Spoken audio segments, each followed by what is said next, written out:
Good news naman sa mga motorista, may rollback na naman sa susunod na linggo.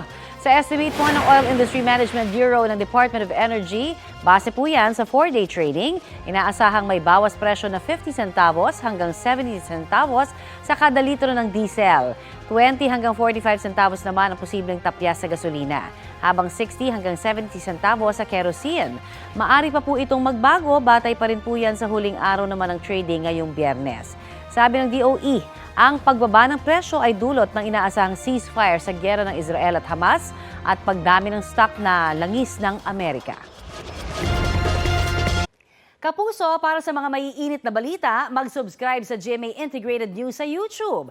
Sa mga kapuso naman abroad, subaybayan nyo kami sa GMA Pinoy TV at sa www.gmanews.tv.